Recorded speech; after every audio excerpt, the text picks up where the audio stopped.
për komentet e mira, por dhe për kritikat të vogla. Faleminderit shumë që na lejoni që të rritemi edhe ne bashkë me Lencin, po dhe me juve.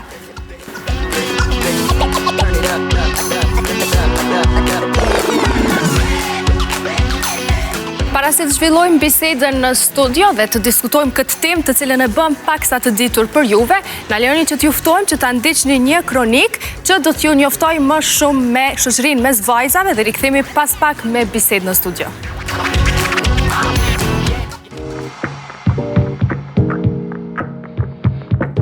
Shoqëria mes vajzave është pa ndryshme nga çdo lloj tjetër. Nuk është vetëm për me dalë, me qesh apo me kalu kohë.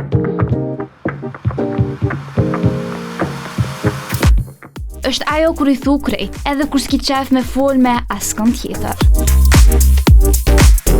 Ndryshe nga djemët, të cilët shpesh lidhen përmes aktiviteteve, vajzat kanë tendencë të lidhen përmes bisedave dhe ndarjes së emocioneve.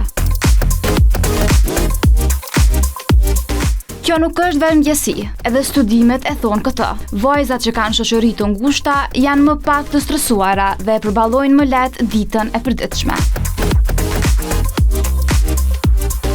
Në fakt, shpesh mjafton një shoqe e mirë, që ta kupton gjendjen edhe pa fol shumë. Sepse kjo shoqëri krijon një lloj sigurie, një vend ku mundesh me qenë vetja, pa filtra.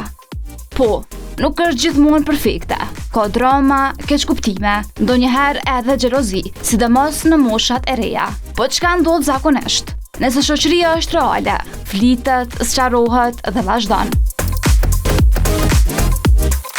Dhe pikërisht këtu mësohen gjërat më të rëndësishme, si me komuniku, si me kuptu tjetrën, si me zgjidh situata. Madje një tjetër studim ka treguar që vajzat që kanë shoqëri të fortë kanë më shumë vetbesim dhe dalin më mirë edhe në shkollë. Edhe pse rrjetet sociale shpesh e bëjnë gjithçka me u duk perfekte në realitet. Shoqëria e vërtet nuk është kështu.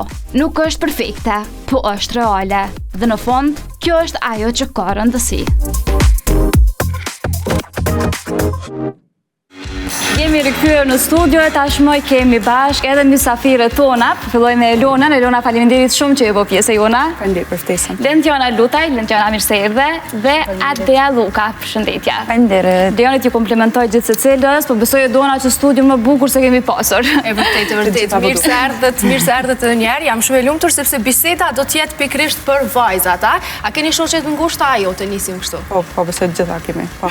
Të gjithë keni. Se një femër s'mundet me bo diçka pa pas një shoqe, duhet me pas një shtyll, me thonë vajza.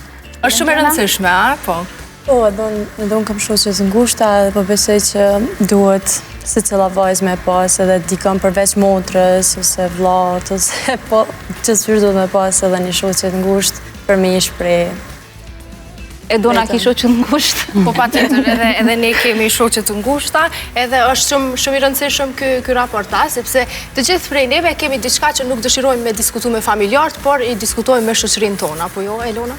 Tani, unë prindërit mi më kanë mësu edhe motrat, unë jam ma vogla në familje, më kanë mësu që muj me bisedu të gjitha, që është e vërteta kam pa gjithmonë lirin, por që patjetër ke shoqe të ngushtë, janë disa sende që mbasi mundesh me bisedu pakës ma lirë. Shumë kam shoqe të ngushta, tani shoqëria që e kam nuk është shumë e gjerë, por që ato që i kam në të vërtet, edhe kam shumë vite që i kam, edhe për mua është pjesë shumë rëndësishme jetës time. Lentiana dhe Adea, në cilën moshë keni pasur shoqet e para, ndoshta dhe i vazhdoni me pas ato shoqe apo kanë ndryshuar tash?